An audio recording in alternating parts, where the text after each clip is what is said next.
Commander? What's your opinion of the last mission? Kinda wish you'd got there sooner, Commander. No offense, I appreciate the rescue. I just wish... You wish we'd been able to save the rest of your unit. Yes, ma'am. If I had been more alert, we wouldn't have been cut down by an ambush. The Geth are perfect ambushers. They don't move, they don't make noise, they don't even breathe. They have flashlight heads, ma'am. I'll make sure it doesn't happen again. Do you have a few minutes to talk? One-on-one? I'm sorry, Commander. I need to get my duties squared away. I wouldn't mind talking more later, though. Dismissed, Chief. Ma'am?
Nice ship you've got, Shepard. What can I do for you? What's your story, Rex? There's no story. Go ask the Quarian if you want stories. You Krogans live for centuries. Don't tell me you haven't had a few interesting adventures. Well, there was this one time the Turians almost wiped out our entire race. That was fun. I heard about that. You know, they almost did the same to us. It's not the same. It seems pretty much the same to me. So your people were infected with a genetic mutation? An infection that makes only a few in 1,000 children survive birth? And I suppose it's destroying your entire species? I suppose it isn't all the same. I don't expect you to understand, but don't compare humanity's fate with the Krogan. Sorry, Rex. I wasn't trying to get you upset. Your ignorance doesn't upset me, Shepard. As for the Krogan, I gave up on them long ago. The genophage infected us, but it's not what's killing us. Are your people really dying? We're sure not getting any stronger. We're too spread out. None of us are interested in staying in our own system. Lots of species have left their homes and prospered. But they go to colonize new worlds. We're not settlers. We're warriors. We want to fight. So we leave. Hire ourselves out. And most of us never go back. What can you tell me about the genophage? Ask the Solarians if you want details. They made it. All I know, it makes breeding nearly impossible. Thousands die in stillbirth, and most never get that far. Every Krogan is infected. Every one. And no one's rushing to find a cure. Why don't the Krogan try to find a cure? When was the last time you saw a Krogan scientist? You ask a Krogan, would he rather find a cure for the genophage or fight for credits? He'll choose fighting every time. It's just who we are, Shepard. I can't change that. Nobody can. So long, Rex. Shepard.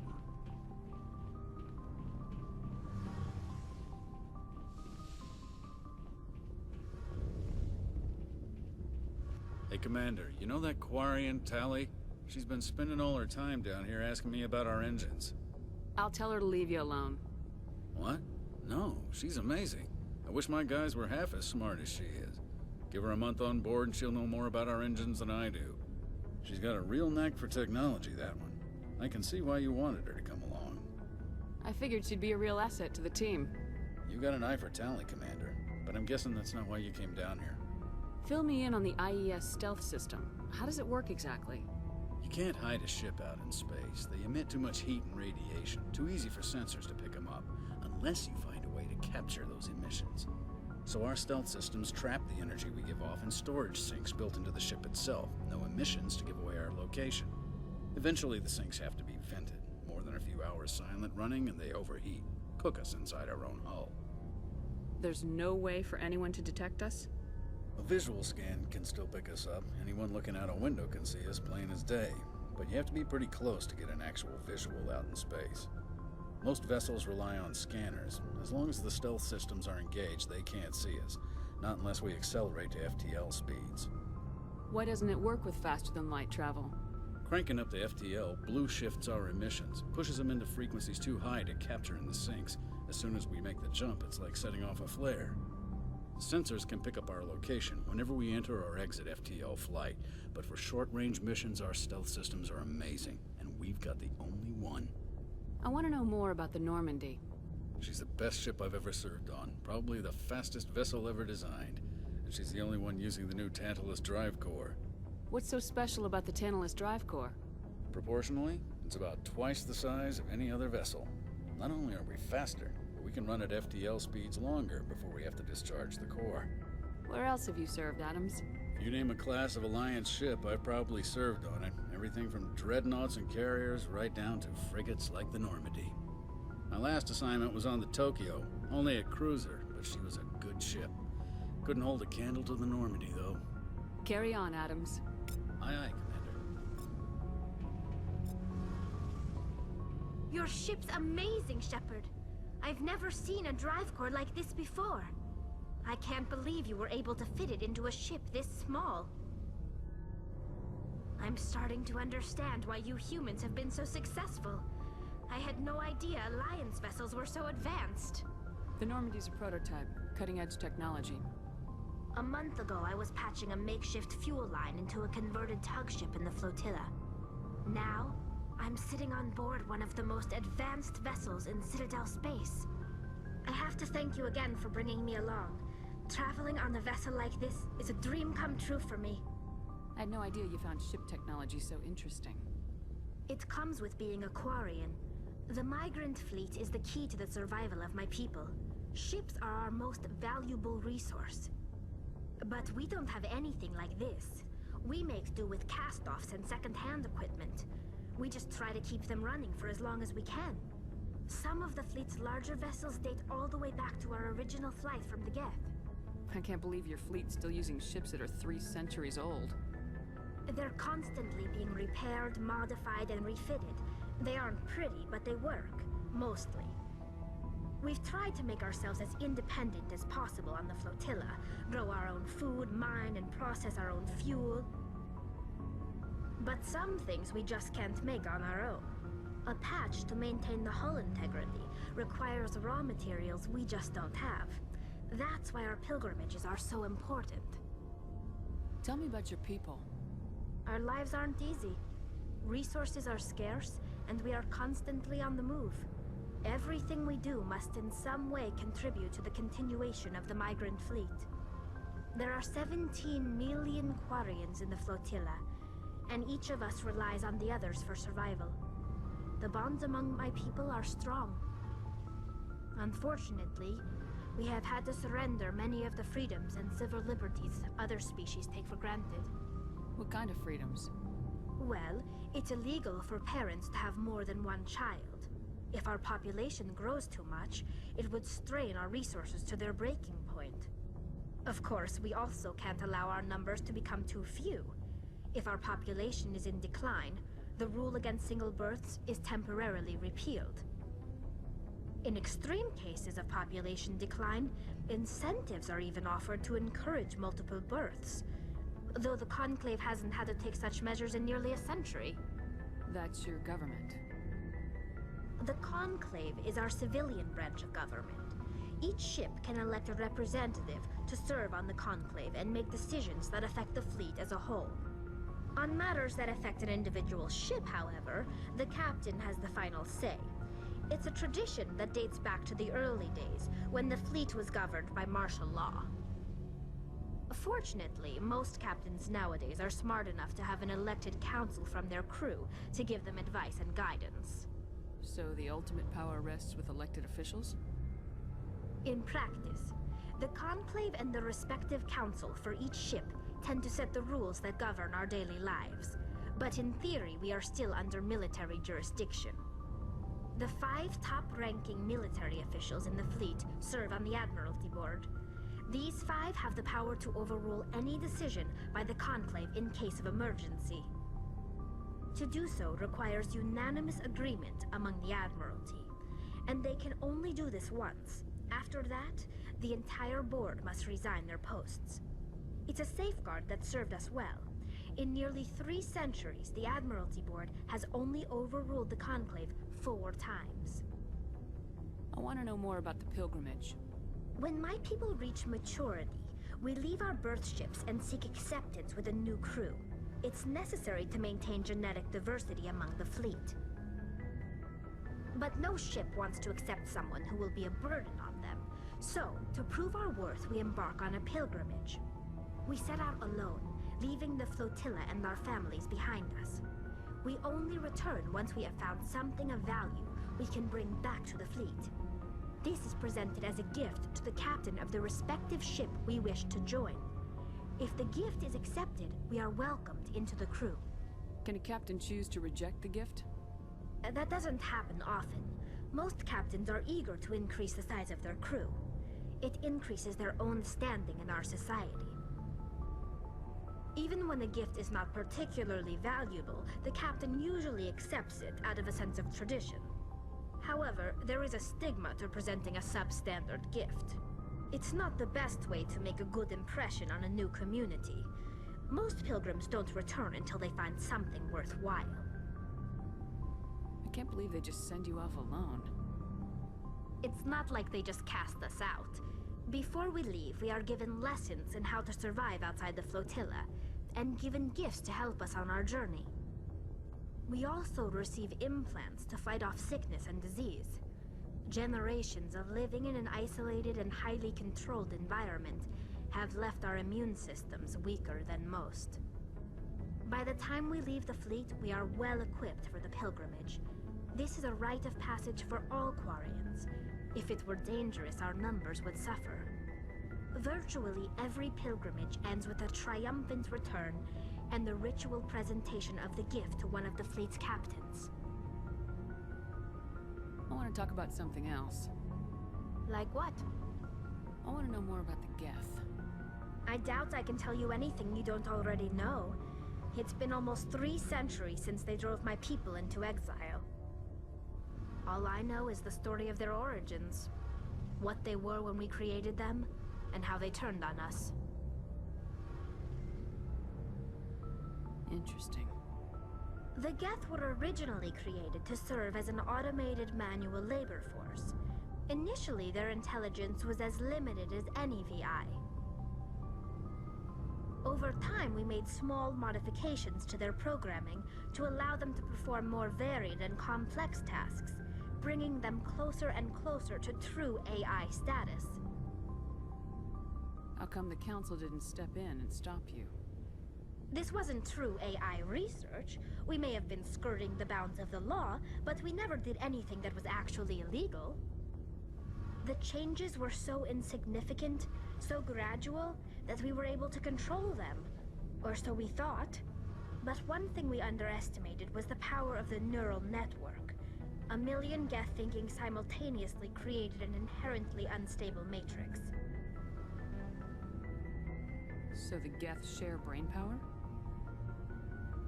Many of the Geth's logic systems were designed to work in concert with other nearby Geth. Basically, the more of them you have in a group, the smarter they are. So there's some sort of group consciousness. No, nothing like that. They cannot share sensory data or information. Their programming cannot handle that much simultaneous input. Each Geth maintains an individual awareness and identity. The neural network only operates on a process-based level. It's basically the synthetic equivalent of a subconscious. But when they're in close proximity, they can coordinate low-level functional processes, freeing up more capacity for original or independent thought. That doesn't make any sense. I'm probably oversimplifying.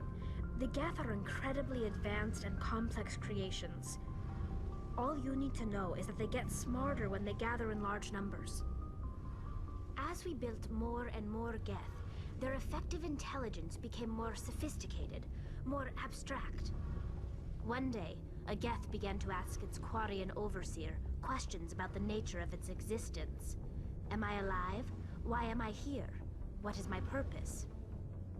As you can imagine, this caused a near panic among my people. I don't see what's so bad about those questions. The Geth were created to engage in mundane, repetitive, or dangerous manual labor. That's fine for machines, but it won't satisfy a sentient being for long. The Geth were showing signs of rudimentary self-awareness and independent thought. If the Geth were intelligent, then we were essentially using them as slaves. It was inevitable the newly sentient Geth would rebel against their situation. We knew they would rise up against us, so we acted first. A general order went out across all Quarian-controlled systems to permanently deactivate all Geth. The Geth responded to this order violently. Hey, you can't blame them for fighting for their survival. We had no other choice. The Geth were already on the verge of revolution. By acting quickly, we had a chance to end the war before it began. The hope was that most of the Geth would still be little more than machines, incapable of organized resistance. But they had progressed much further than anyone anticipated. The war was long and bloody. Millions upon millions of Quarians died at their hands. In the end, we were forced to flee our own homeworld. We feared the Geth would pursue us, but they never came beyond the Veil. Now we drift through space, exile searching for a way to reclaim what was once ours. It's hard to feel sorry for you. Your ancestors tried to wipe out another species. We made a mistake when we created the Geth in the first place, but we did not make a mistake when we went to war against them. If we had not acted, they would have wiped us out. They're a synthetic life form. They have no use for organics. None. Why do you think they cut themselves off from the rest of the galaxy? Why do you think they've killed every organic being who's ever tried to contact them? They didn't kill Saren. What does that tell you? The Geth are not innocent victims in all this. They're the enemy. They want to destroy us. Not just the Quarians. All organic life. That's why they've joined up with Saren. And that's why we have to stop him. I should go. See you later.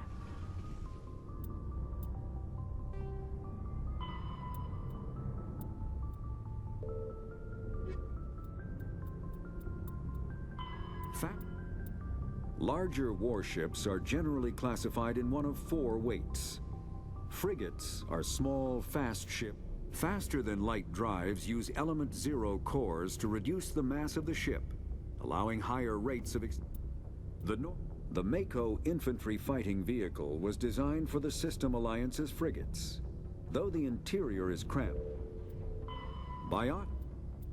when subjected to an electrical current, the rare material dubbed Element Zero, or EZO, Element Zero can increase or decrease the mass of a volume of space-time when subjected to an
Anything you need, Commander?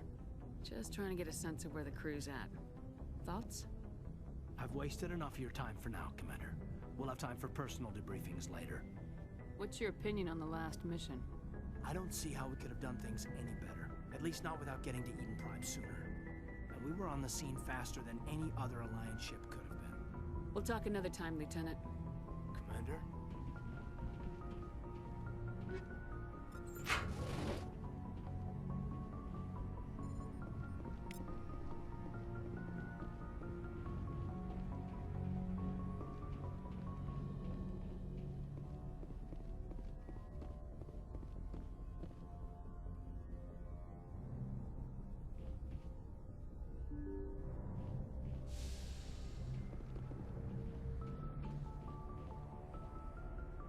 Message coming in. Patching it through. Admiral Hackett here, Commander. Your helmsman just forwarded your report on Major Kyle. We sent in a team as you instructed. Kyle's followers have disbanded, and the Major surrendered to us without incident. We'll make sure he gets the help he needs. To be honest, Shepard, I thought this thing was gonna end in a bloodbath. I don't know how you did it, but you saved a lot of lives. Congratulations.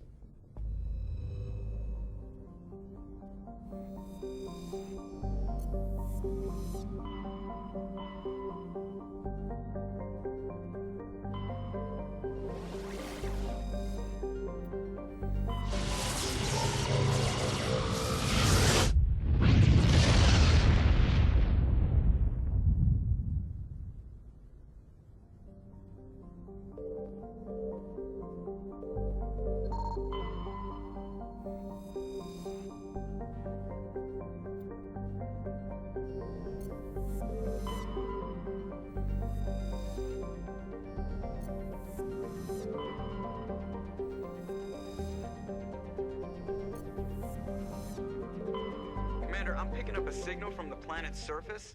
It looks like an automated distress beacon.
Commander, I'm picking up some strange readings.